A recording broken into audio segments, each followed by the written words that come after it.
Welcome to the Campfire. I'm Lara Greenaway, and I'm part of the research and development team at NCD Life. Today, I'm having a conversation with Adam Johnstone, who's also my dad, and he is the executive director of NCD Life. And it also says on the website that you are the chief discomforter. Do you want to tell us what that means? Yes. Hello, my love.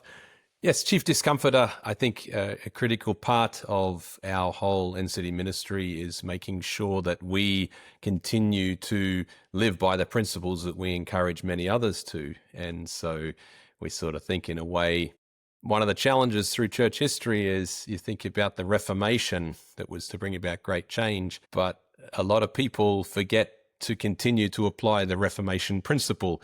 So they'll reform, but then they'll lock in what they reformed and just say this is good enough instead of continuing to reform. So yeah, I guess in my job in creating discomfort is making sure that we don't settle back, make sure that we continue to look for ways to improve things. And I guess one of the encouraging points for me, whenever I'd spend time with Christian Schwartz at his house and we'd work together over in North Germany, he would come downstairs and his wife Brigitte would ask him after a morning session, so how was your session? And Christian would say, oh, well, Adam's gone and broken everything, which I would take as a compliment. I would see that as a very positive thing because we need to continue to shake things up and never assume that we've arrived at the best answers, but keep driving forward. I love that. I love that a lot.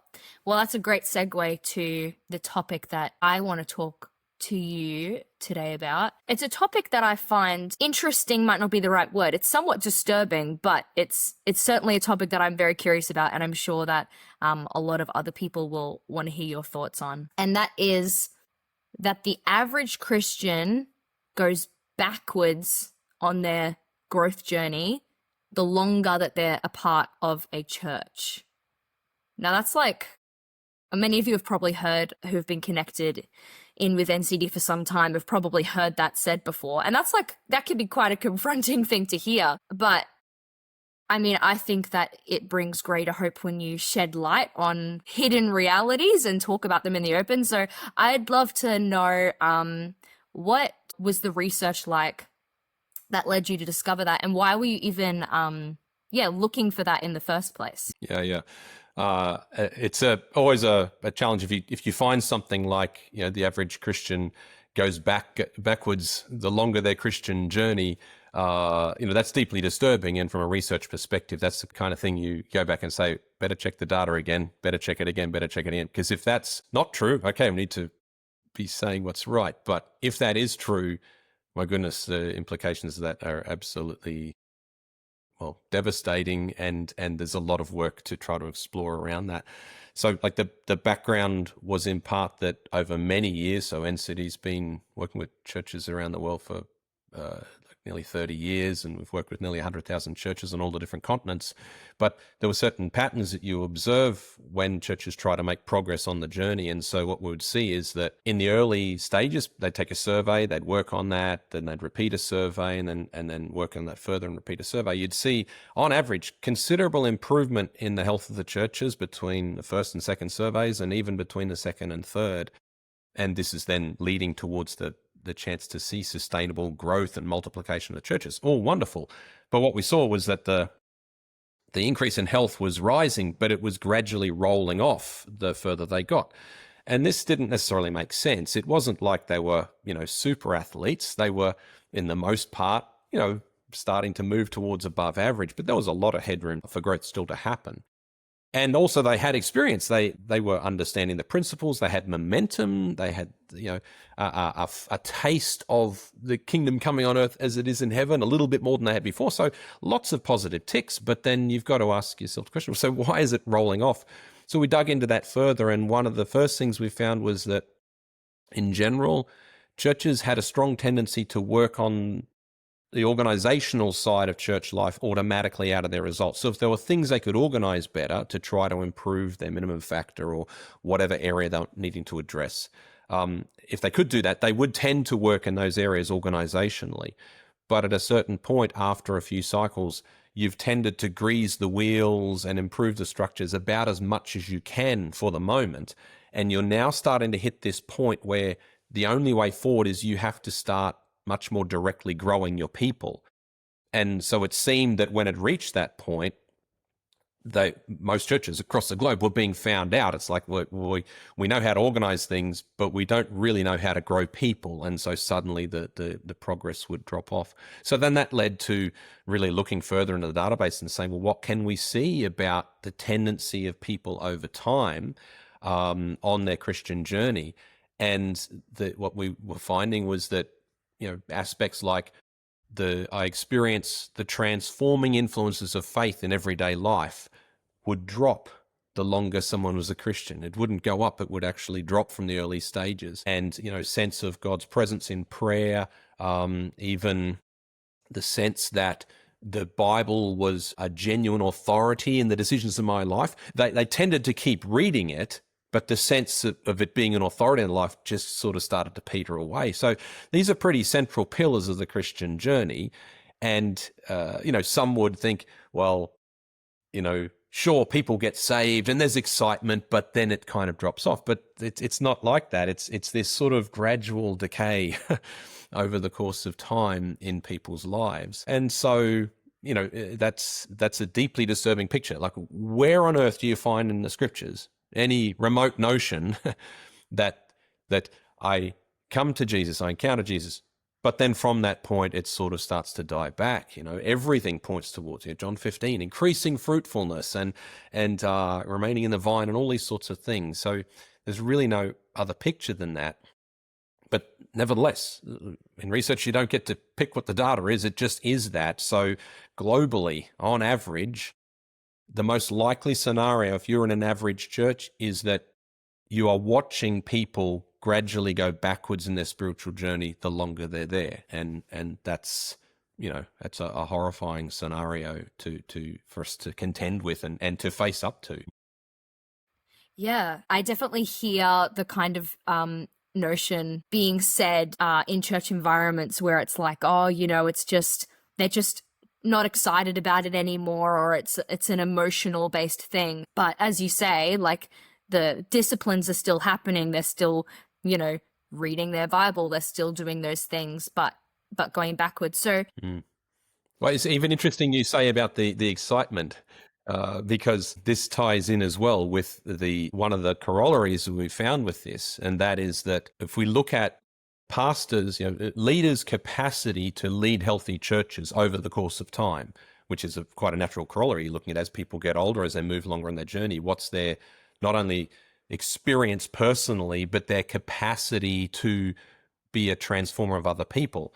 And again, this doubles down on the challenge, because what we see is that pastors' capacity to lead a healthy church and to help it to develop goes down as they get older. Basically, the peak is in their 30s. So on average around the world, pastors in about their 30s, that's as good as it gets as far as the capacity to bring about transformation. And you mentioned the excitement thing, because when I've raised this with people, sometimes it's, well, yeah, but you can sort of understand that young pastors, enthusiastic, full of excitement, full of vision. I say, yes, now please finish that sentence for me. Like, what are you going to say now? And as they get older, they lose their excitement, they get jaded, they get disillusioned, they get distressed because they've maybe inherited people who are gradually going backwards over time, and it becomes all too overwhelming. So, the excitement element is a factor, but the question is, why would it diminish? Why would you not be increasingly encouraged by the fruit you see in the multiplied fruit, and that you climb higher and higher into maturity in Christ? So we've got this double whammy challenge that we need to address. you mentioned earlier that there's a lot of growth that happens in the early stages when people are trying to address the structural issues that are happening, and then when they hit the part where they sort of have to move more into growing people, that we sort of hit this plateau. Why do you think that church leaders find that so difficult to move into that part of growth? Yeah. And it's a good question, because we have to be careful. Like, there can be a challenge in this whole data set of that, the current flock of leaders around the world become demonized. But to be honest, I think part of it is that for many of them, they've even done their seminary studies or whatever training they've done in any sort of form to become pastors. I suspect mostly in a vacuum where they themselves were not people experiencing, what it meant to be very, specifically discipled and grown and around with other people at the same time. And so there's that challenge. But then another part of it is if you think about, like you're a pastor or you're part of a leadership team and you think, all right, well, there's a certain accountability. Anyone who's been involved in that work knows that the natives can get a bit restless and a bit grumpy, and there'll be things expected of you, and there'll be things that may be very important but are not necessarily expected of you. So if you're a pastoral leadership team, you've got to make sure the finances are in order. You've got to make sure the worship service is happening each week. You've got to make sure that the newsletter's out, there's some communication. You've got to make sure that there's some degree of pastoral care being done. Throw in some weddings and funerals and various things that have to be organized. If you do those, then hopefully you will be looked upon with some sort of positive sense. If you are not delivering on those things, they're going to be the first ports of call where you turn up Monday morning or whenever it is, and you've got emails or messages from people who are, displeased with your performance. But the point is, if you fail to affirm and stretch and challenge your people in a life of discipleship, it's far less likely that you'll get hate mail on that. Like, that's not likely. Oh, I'm very disappointed that you're not personally challenging me and to my next step on the journey. Of course, there are people who are hungry for that, but in the most part, you can simply let discipleship go, and not that many people will complain about it as long as you're actually doing the other parts. So there's a serious focus point issue that sits in the background that perpetuates the problem, because the appearance of the things of Christianity is more important. So we go right back to the days of the Pharisees, where the appearance of religious things ends up winning out over the function and deep things of the Christian life. I can definitely imagine that there's a lot of people that step into leadership in church who probably go in very excited about growing people, whether they know exactly what that means or not, but then quickly get caught up in, well, the things that are actually being demanded of me are far more to do with the structure and the organizational things that I'm doing. Do you think that is, do you think that that's a part of the picture of why leaders peak in their 30s and then seem to sort of peter out and wilt a little bit as they get older? Well, I think so. I mean, there has to be, it's a grueling job. Like it's to be the pastor of a church. There is just so much unseen work that has to be done. Perhaps so I've been doing this a bit over 25 years. In my earlier days, I would tend to be a bit edgier and a bit, crankier about leaning on the pastors and doing a better job. But over that time, my empathy has just skyrocketed as far as what you're having to contend with. And I guess it's part of the reason why, this phrase for me, this kind of discipleship reality check, and with the tagline, "Are you kidding yourself?" has become so strong. But when I say that, when I say, "Are you kidding yourself?" I don't mean it in an accusatory sense. Like I mean it in a much more empathetic sense, because these are people trying to lead a group of people for being, trying to have a vision for their wider community, all of these sorts of things. But they're trying to do it with, one leg lame and two arms behind their back, because the raw ingredient of what it is to be a Christian, that is to be a disciple, is not really there. And so you can imagine the youthful enthusiasm to say, yes, this is what we're going to do. But then you get caught up within the system of what's actually required at the end of the day. And that just leans in further and further. So the pressures are quite immense to have to contend with. But what's plan B? There's not a plan B. We have to solve this and have to deal with this, because it's awful to think of people giving their lives in ministry to lead groups of people in the faith, and that their ultimate reward that emerges over time on average. We're talking, millions and millions and millions and millions of pastors and leaders around the world whose reward is gradual disillusionment over the course of their ministry and reaching with their fingernails towards retirement and hoping they can finish as well as possible. That's an awful scenario. Yeah, yikes. Yeah. We'll definitely have to dive into that discipleship reality check in another episode for sure. I think so. I think that'll be an hour special. Yes.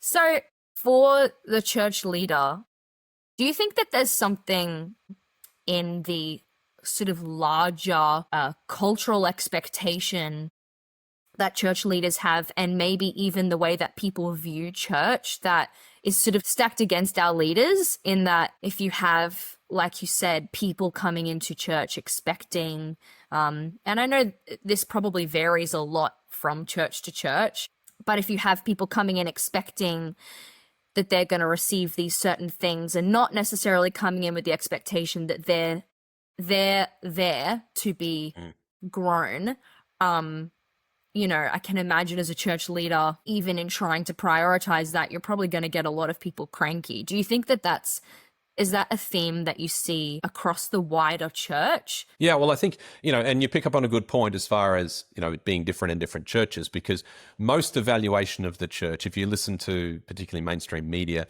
the church is in decline and there's these sorts of issues. And even within the church itself, the critiques and analysis of the church will tend to take place without any reference to the health of the church, the salt and light that's actually there. And so we just group it all together and we say this homogenous mass is in this direction. And that's, a travesty, because if we simply say you are the light of the world, you're the salt of the earth. So the saltiness and brightness of an individual Christian and a group of Christians is effectively the health that is represented in that place. And if you have salty and bright Christians, then the trajectory and what is experienced by them and by their leaders is dramatically different. And so if we take the healthiest churches we work with, these scenarios are very, very different. But of course, the belly of the bell curve, so to speak, the middle of it, is what has the biggest impact on everybody. And so it's quite terrifying to see even how rapidly newcomers to a church, or people who haven't even been part of the church before, become socially conditioned to the expectations of how things are done around here. And we do this from childhood, right? We mimic the behavior. Even in this conversation, to some degree, I'll be mimicking your facial expressions and whatever. We are so deeply ingrained to do that. So it's a very natural thing and can be very positive. But if you see how rapidly people can begin to come into church life, they maybe even become Christians, and before long, yes, I'm kind of critiquing the quality of the sermon considerably more than I'm exploring or hoping for constructive criticism about my own spiritual journey and these sorts of things. So again, the conditioning, or if you even take the church as presented in movies and the media, you're not going to get a picture whereby the central point is growing people. You can't grow your church unless you grow your people. It's simply impossible. You can organize things, as we say, to a certain point, but beyond a certain point, you just can't do that. And so that pressure is immense from so many different directions that this is the way we do things. And it takes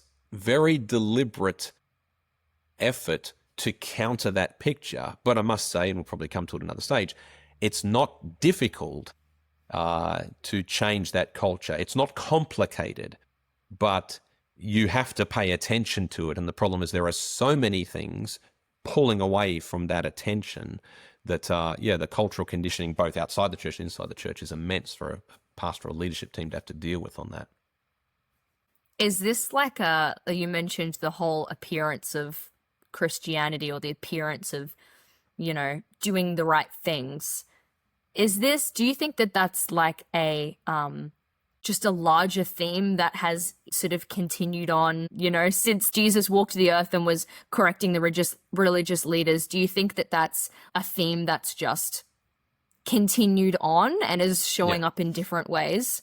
Yeah. I mean, people miss the point that, one of the major elements that Jesus brought within his teaching and brought to the world was the notion of personal responsibility. And personal responsibility acts against the very notion of simply appearing to fit in and work in, because this, we can look at the Pharisees and we can see them in movies or depictions, or read them in the Bible, or things like the Chosen series. And it's very easy to say, oh, aren't they ugly, small-minded, people arguing over points of law, but again, nothing like us. Well, that's just simply not true. Like, if you take the core of it, and Jesus saying, you're whitewashed tombs. So inside is just death, the complete lack of life. But outside, it's whitewashed. It's shiny. It looks bright and appropriate, and you've got your phylacteries on your head and all these sorts of things that give the appearance of doing the right thing, and that just perpetuates. And so, one of the tragedies in the modern church is that we'll have new forms of the church emerge that are kind of a bit groovy and funky and youth-oriented things, and coffee church and all these various parts that are attempting to be different and attempting to be healthier in some sense. But you see time and time again that the appearance of the way we do things here still ends up overriding the deep core things that need to be addressed inside. So the yeast of the Pharisees is alive and well in many places. And if we think that's not us or that's not our church, okay, you've just entered dangerous territory, because there'll be some there. If you're a very healthy church, there'll be much less of it. If you're a very unhealthy church, there's probably quite a lot of it. But, we need to be sober enough to say that is the function and the fruit really happening behind the form? Are we addressing that? Because it's a tale as old as time.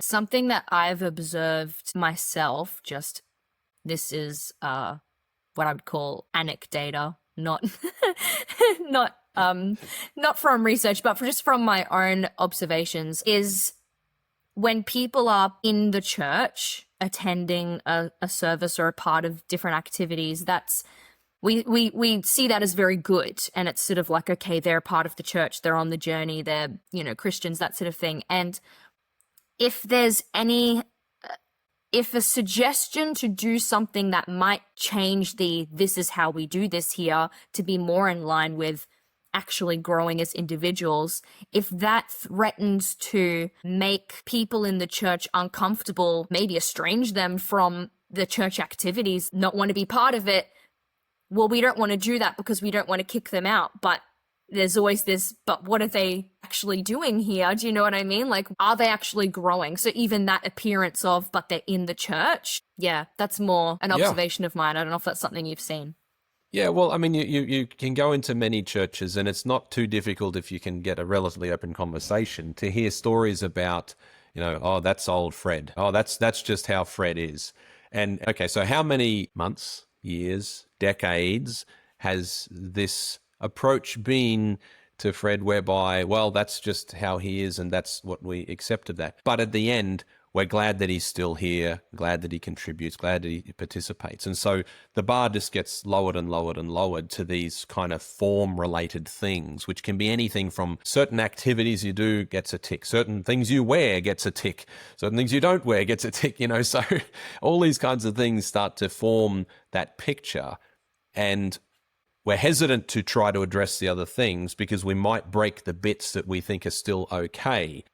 And so a lot of the change process I often link to, I kind of call it the monkey bar principle, if you like. If you're hanging on the monkey bars and you're telling people to let go of the one behind them, well, they're not going to let go of that until they have a firm grasp of the one in front of them. Otherwise, they know they're going to fall down. And so there'll be all sorts of form-related activities that we do to make it that appear to be good Christian things to do, that we're going to be very hesitant to let go of until we have a good grasp of other more constructive things. And so it's a between lands thing. And many wars are fought over telling people to stop doing it, stop using those songs, stop doing these kinds of ministry, stop doing these different things, which just builds resentment because you haven't actually modeled the better way. You haven't shown a different way.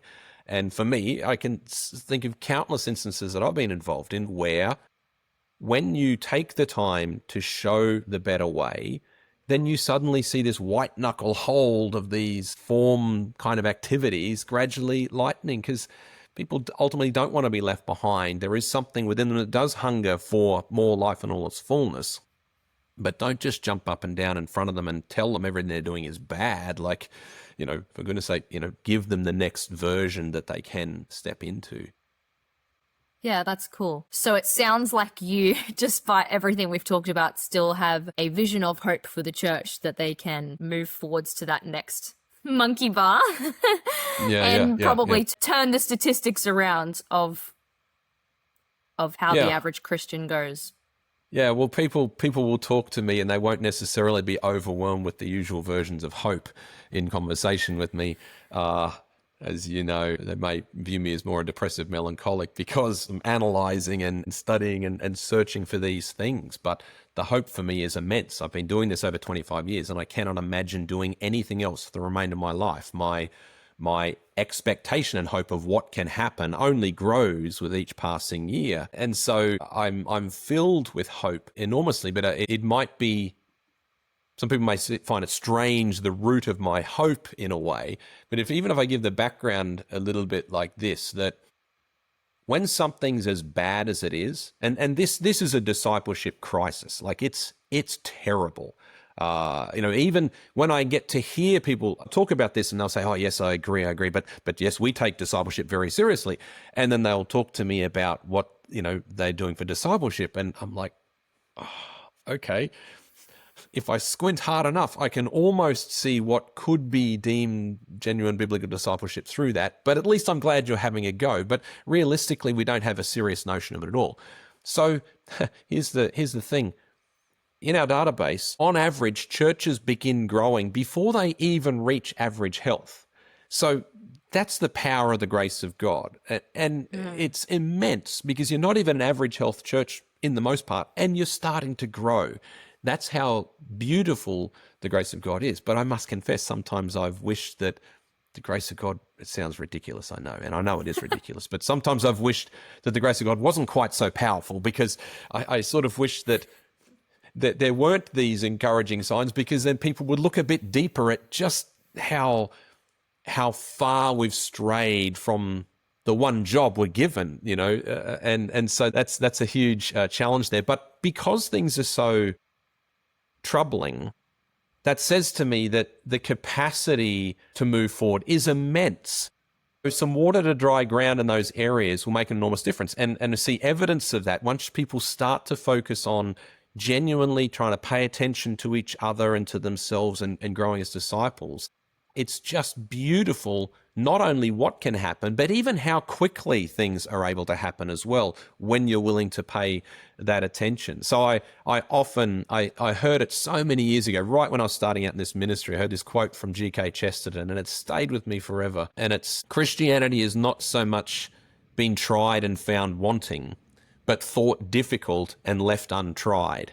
And it's absolutely true for me in exactly this issue, because in the most part, we see these unfortunate trends because we're not really focusing on, we're not even really intending to address the issue. But as soon as you start to intend to do it, it's enormous. And so you take these hundreds of millions of people that are connected to Christian churches of all levels of health and all different kinds, and you think, if we can start, and this is obviously what we're focusing on in the ministry so much right now, and you're involved in this as well, if we can start to turn the tide on that and shift people's attention and focus in those ways, it's staggering to think of what's ahead of us here. So that's the reason for my hope. I just hope many more people will get on board with it and take the Great Commission seriously. Make disciples, not converts, make disciples of all nations, students of Jesus in the everyday. And if we move towards that, and I hope we unpack it in future discussions, but, that's unbelievably exciting for the next chapter of the whole of Christianity. Well, I think that's a beautiful place to wrap up for today, and there's plenty more to unpack in future conversations, but thank you so much for taking the time to have this conversation with me, and thank you for inviting me. Look forward to having more. That's great.